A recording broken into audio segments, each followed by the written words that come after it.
So this is going to be about data streams, it is about regression, and it is about modifying or adapting a standard algorithm called adaptive random forest regression. So ensembles, as we know, good old-fashioned AI, but for tabular data, ensembles still work pretty well, and often even better than neural network approaches. There are a couple of recent papers that did comparisons, and it's like a dead race right now. So what can we do to make the ensembles better? There's one interesting observation that you can make. In a tree, at a leaf, the examples are kind of similar, but only to some degree, because a leaf is basically an open hypercube. There's some stuff that's enforced, but not much. And so if you look at how the similarity of the examples relates to the similarity in terms of the target values, you get this nice plot here. This is a leaf of some tree for some data set.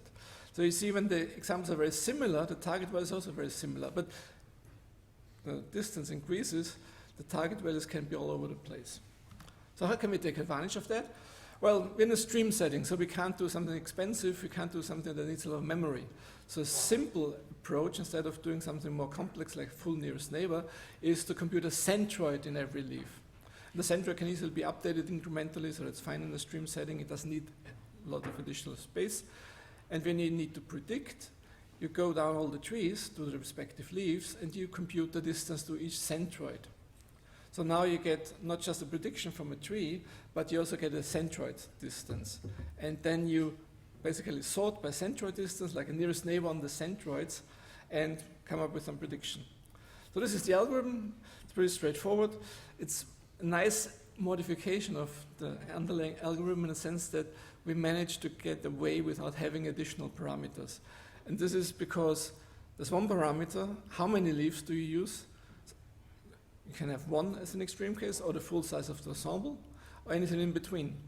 And generally there will be a user parameter, but we actually keep track of the performance of all the possible values, and at every point in time choose the currently best performing one. It's an interesting feature that you get in stream mining, that you have data and feedback all the time, so you can update things dynamically. Now the question is, how does it work? Thank you. Is it okay? Well, we have carefully chosen 8 data sets where it's better than half. No, I'm just kidding. This is a reasonable set of benchmarks. And we really do better. What you see here is the error ratio, so the red bars are generally below 1. I mean, not always very far away from 1, but sometimes there's good gains, like half, like you get half the error rate. But there's a price to be paid. You have a bit more runtime. As you can see, the blue bars are generally and almost always above 1. Now, how does the automated selection work with our number of nearest neighbors? Here we compare to some numbers that work pretty well.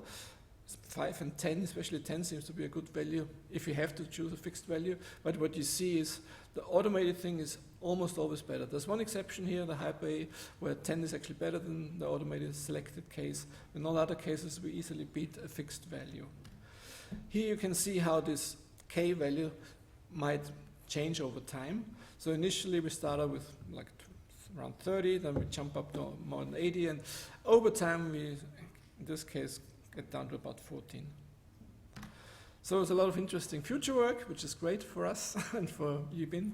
So right now this is regression. Turns out the classification is a lot harder, and we're working on that right now. And of course, it would be obvious to also look at what are reasonable batch versions of that.